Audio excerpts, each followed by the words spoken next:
Hello friends, good morning. আর আমি সকাল সকাল পরিপাটি হয়ে কোথায় যাচ্ছি জানো? কিচেনে, যেখানে মেয়েদের একটা সুন্দর জায়গা, তাই তো।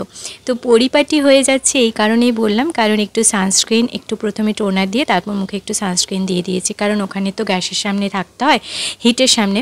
তো এই দেখুন, আমি পটলগুলোকে কেটে রেখেছি আর ট্যাংরা মাছগুলোকে তেল নুন হলুদ মাখিয়ে রেখেছি। তেল অবশ্যই দিয়ে মাখাতে হয়, যে মাছের আঁশ নেই, কারণ ওগুলো যখন ভাজতে থাকে তখন ফাটতে থাকে খুব, আর তেলটা দিলে ফাটে না। আর প্রেশার কুকারে আমি একটু ডাল বসিয়ে দিয়েছি। আর আজকে কি রান্না করছি আমি তোমাদের সাথে শেয়ার করব। আর তারপরে না আমি এই যে চা খেতে এলাম। আমি প্রতিদিনই প্রথমে কিছুটা রান্না রেডি করে নিই, তারপর চা খেতে আসি, কারণ হচ্ছে আমাকে সকালবেলা লাঞ্চটা রেডি করতে হয়। ওর বাবা, মানে মিষ্টুর বাবা, তোমাদের সাথে পরিচয় করাবো সবার। মিষ্টুর বাবা হচ্ছে 8:30টার মধ্যে ডিউটি যায়, আর সেই জন্য আমি করে নিই, কিছুটা এগিয়ে নিই, তারপর আরামসে একটু চাটা খাই বসে। আর সকালে আমি এই যে দুটো মেরি বিস্কিট দিয়ে চা খাই, আর গরম জলটা আগে খেয়ে নিয়েছি। আর সকালে আমি অবশ্যই লিকার চা খাই, লিকার চাটা খাওয়া অবশ্যই ভালো। তো আমি একটু ছোট্ট করে তোমাদেরকে একটা কথা বলবো। এখানে আমি আজকে এই পেজে আমি প্রথম ব্লগ বানাচ্ছি, সেহেতু তোমরা সবাই পাশে থেকো। আর আমি না হলদিয়া থেকে চলে যাচ্ছি, তো কোথায় যাচ্ছি, সেখানে কিভাবে শিফট করছি, সেখানে আমি একটা ফ্ল্যাট কিনবো, মানে একটা ড্রিম আমার পূর্ণ হবে। তো সবটাই তোমাদের সাথে শেয়ার করব, তোমরা পাশে থেকো। আর আমি যখন হলদিয়া এসেছিলাম তখন সালটা ছিল 2016। আমার বিয়ের 1 মাসও হয়নি আমি হলদিয়া এসেছিলাম আমার হাজব্যান্ডের সাথে, এবং আমরা প্রথম এসে সেরকম কিছুই খুঁজে পাইনি, মানে আমাদের দুজনেরই না খুব কম বয়সে বিয়ে হয়েছে।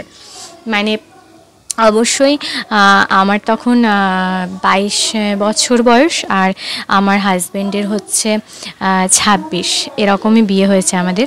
তো আমরা এখানে এসে আমাদের নতুন সংসারটা শুরু করেছিলাম। তো কিছুই আনিনি, আমরা দুটো জামা কাপড়ের ব্যাগ নিয়ে এসেছিলাম হলদিয়া। আর তারপরে এখানে এসে আমরা কি কিনলাম, কি করলাম, সবটা তোমাদের সাথে শেয়ার করব। সেই জন্য না মানুষকে কখনো ভেঙে পড়তে নেই। আমরা যদি অনেস্ট পথে নিজের পরিশ্রমটা করে যাই, তাহলে আমাদের সমস্ত শখগুলো কিন্তু আস্তে আস্তে অবশ্যই পূরণ হয়। আর কোনো কিছুর জন্য না তাড়াহুড়ো করতে নেই। আমাদের সবথেকে বড় ব্যাপার হচ্ছে যে আমরা পুতুলের মতো, আমাদের সুতোটা তো ভগবান ধরেই আছেন, কখন কি হবে না হবে উনি তো সবটা ঠিক করে রেখেছেন। তো সেই জন্য আমাদের কখনোই তাড়াহুড়ো একদমই করতে নেই, আমিও করিনি। তো তখন আমাদের কিছুই ছিল না, মানে আমি গরমের মধ্যে এসেছিলাম, তো প্রথম 4-5টা মাস পুরো ফ্রিজ ছাড়া আমি ছিলাম। মানে বিকেলবেলা খাবারটা গরম করে রেখে দিতাম আবার কষ্ট করে, কারণ ওই রুমটা ছিল আমাদের, একটাই রুম ছিল, একটা ডাইনিং ছিল, কিচেন আর ল্যাট্রিন, আর কিছু ছিল না, স্পেস খুবই কম ছিল। একটা বড় বেড ঢুকিয়ে দেওয়াতে সেখানে হচ্ছে, আর প্রথমে তো হ্যাঁ অবশ্যই প্রথমে তো আমাদের বেডও ছিল না, প্রথমে আমরা নিচে বিছানা করে শুতাম, কারণ তখন না একটা টালমাটাল পরিস্থিতি ছিলাম, ভাবছিলাম এখানে নতুন জায়গা, বাড়ি ছেড়ে এসেছিলাম, কি করব, এখান থেকে চলে যাব, থাকতে পারবো কিনা, এসব অনেক কিছু ভাবছিলাম। তাই আমরা জিনিসপত্র কেনাকাটা করিনি, ওই জাস্ট মানে দিন ছিল আমাদের। তো সেই জন্য। আর এখন দেখো আমাদের এই যে ঠাকুরের একটা ছোট্ট সিংহাসন নিয়েছি এই ঠাকুর ঘরে, মানে এখন দুটো রুম, আমাদের দুটো রুম আর গ্যালারি, তোমার ডাইনিং স্পেস আছে অনেকটাই। আর সেই জন্য হচ্ছে আর কি, মানে দুটো রুম, আগে যেমন একটা রুম ছিল। তো তোমাদের দেখাচ্ছি আমি, এই যে Aquaguard, geyser, washing machine, fridge, AC, তারপরে হচ্ছে মাইক্রোওয়েভ, ওভেন, সমস্ত কিছুই এখন আমার হয়ে গেছে। আর দুটো জিনিস বাকি আছে এখনও, সোফাটা বাকি আছে, আর একটা বড় আলমারি, আর একটা টি টেবিল, এরকম ছোটোখাটো কিছু জিনিস বাকি আছে। তো সেখানে গিয়ে ভেবেছি আমাদের ফ্ল্যাটটা কেনার পরেই ঘরটাকে সুন্দর করে সাজাবো আমি, আস্তে আস্তে যতটা পারবো টুকটুক করে টাকা জমিয়ে হোক, যে মানে টুকটুক করে যাই হোক সাজাবো। আর এই যে টিভিটা আমাদের, এটা হচ্ছে 51 ইঞ্চির টিভি, মানে সবথেকে বড় টিভিটা। এই টিভিটা আমাদের এই 7 মাস হলো নেওয়া হয়েছে। আর এই যে ড্রেসিং টেবিল, সবটাই ম্যাচিং করে কিনেছি, কারণ ভেবেছিলাম যে ফ্ল্যাটে আমাদের একটা রুমে যে সমস্ত জিনিসগুলো রাখবো সব যেন সেম সেম। আর এই যে তোমাদের সাথে গল্প করতে করতে রান্না কমপ্লিট হয়ে গেছে। আজকে করলাম ট্যাংরা মাছের চচ্চড়ি, শাক ভাজা, এই যে নিরামিষ পটলের সবজি, ডাল। আর আন্টি বাসনগুলোও মেজে দিয়ে চলে গেছে, ঘর মুছে আর বাসনগুলো মেজে দিয়ে যায়। আমার গ্যাস পরিষ্কার করা হয়ে গেছে, এটা আমি করিনি।